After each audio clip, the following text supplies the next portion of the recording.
You see me walk by, you glance, and then you look away. But let me tell you something, loud and clear, I am old, not invisible. You may see gray hair, wrinkled hands, or a slower pace, but I carry within me stories of love, of war, of peace, of laughter, and loss. I have survived decades, some sweet, some brutal. I have known the warmth of holding my newborn child and the icy grip of saying goodbye to loved ones who left too soon. I am a vault of human experience, but you don't look long enough to see it, and that's what we're here to talk about.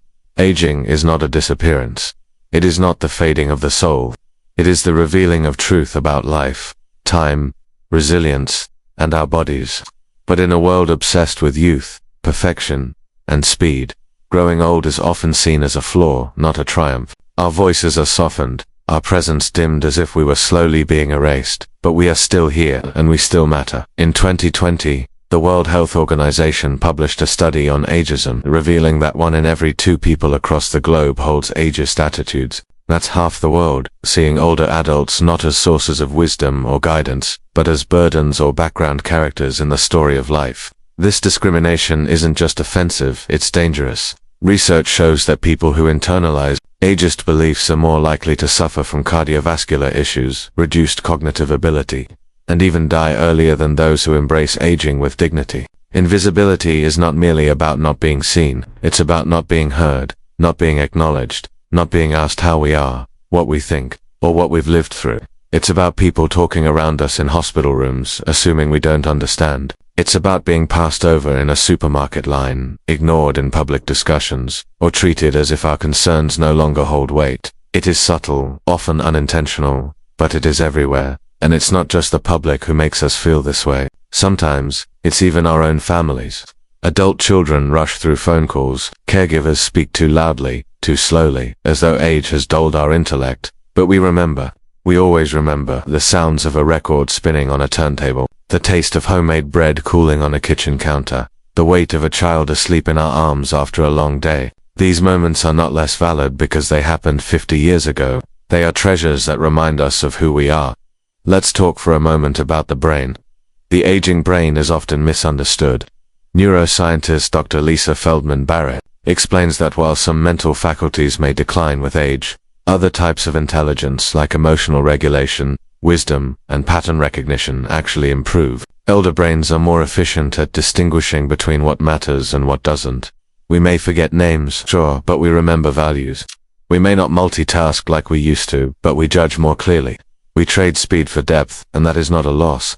It is a gain. Physically, our bodies change. That's inevitable. But change is not collapse. Yes, bones thin and muscles shrink. But with proper movement, nutrition, and care, the elderly body continues to heal, adapt, and respond. A 2018 study in the journal Aging Cell examined muscle tissue in active 70-year-olds and found it comparable in many ways to that of people decades younger. The body remembers movement. It thrives on challenge. We don't need to be athletes to stay strong. We just need to keep moving and to be seen as capable of it. And what about mental health? The stereotype of the bitter, lonely old person does not align with scientific evidence. Studies consistently show that happiness tends to follow a U-curve, dipping in middle age and rising again in older adulthood. Why? Because with age comes perspective. We let go of things that once consumed us. We accept ourselves more easily. We feel more gratitude, and that gratitude, according to Harvard Medical School research, is linked to better sleep, lower blood pressure, and a stronger immune system. But here's the paradox. While we, the elderly, often become emotionally wiser and more at peace, society begins to treat us as irrelevant. It is deeply ironic that the same generation who raised children, built economies, and fought wars for freedom now sits quietly in the margins, unconsulted, underestimated, unseen.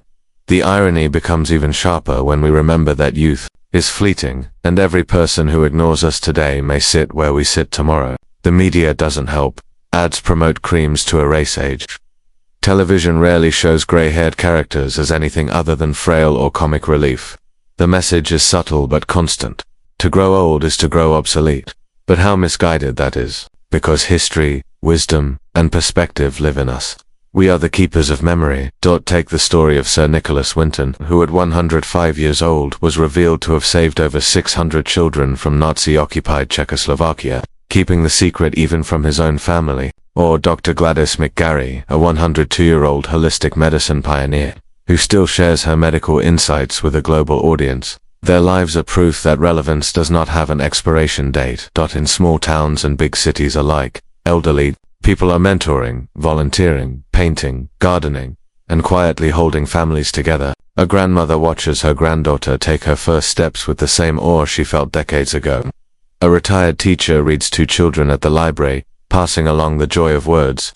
These moments may not go viral, but they shape the world. In silence, we contribute. In stillness, we endure. But enduring is not the same as thriving. And to thrive, we need connection, not charity. We do not want pity. We want respect. The kind that listens when we speak, values what we've seen, and acknowledges what we still have to give. In one study published in the Gerontologist, elderly participants who were regularly engaged in social interaction and community work reported significantly better mental health and lower rates of depression.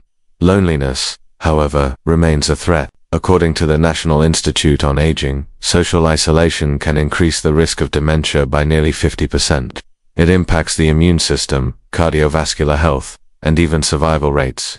Yet millions of older adults spend days, sometimes weeks, without meaningful human contact. A phone call could change that. A walk together could change that.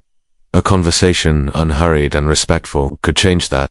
Let us also remember the caregivers' sons, daughters, partners, who see us, not just in body, but in soul.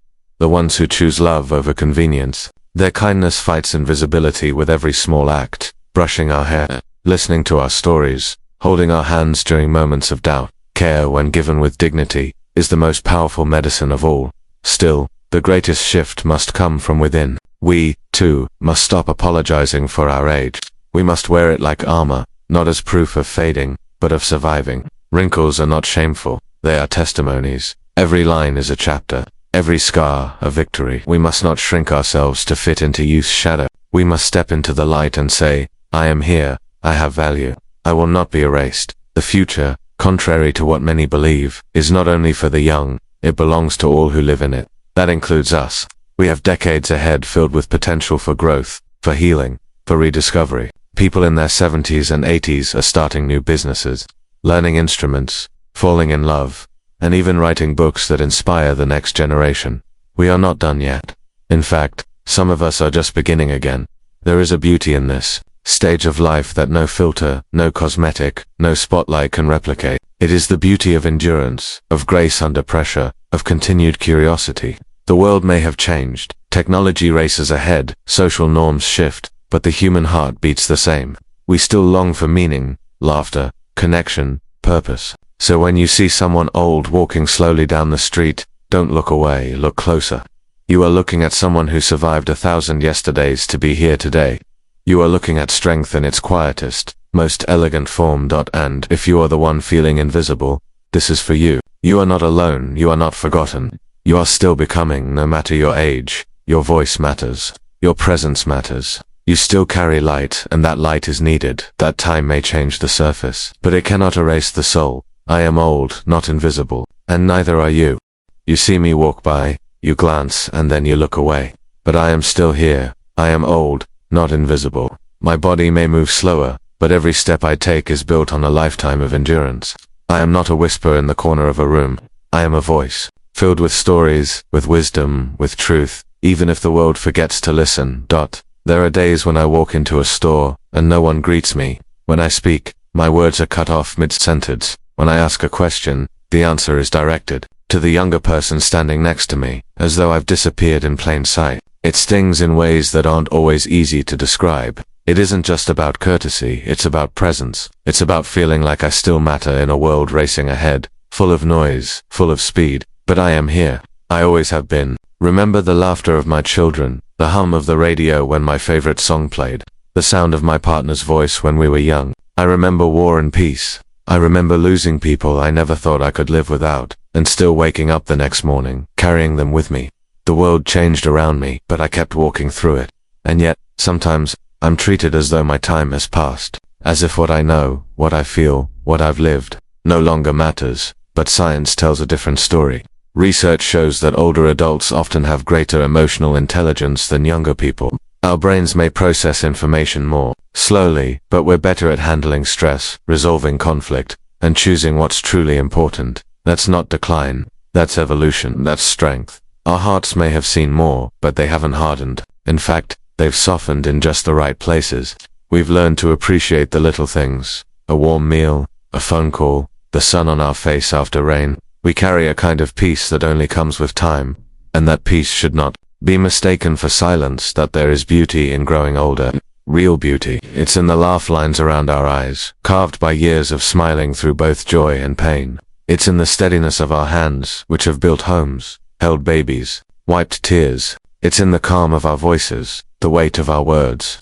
We don't speak to impress, we speak to connect, to remind others of what really matters. And yet, so often, no one asks how we're doing, no one asks what we think. But let me remind you, we think deeply, we feel deeply, we dream still, and we have more to give than anyone imagines. To those who feel like they're fading from view, you are not fading, you are full of light, and the world still needs it. That's why we created Seniors UpLife, because we believe that age is not a curtain falling, it's a stage rising, a chance to speak, to share, to lead, to heal. If you're watching this and feel seen, if this speaks to something buried deep inside you, we invite you to be part of our journey. Please consider subscribing to our channel, Seniors UpLife. Your presence here matters, your voice matters, and together we can remind the world that growing old isn't about disappearing, it's about becoming more of who we truly are. I may be older, yes, but I am still learning, still loving, still living. I am still needed, still whole, still here. I'm old, not invisible.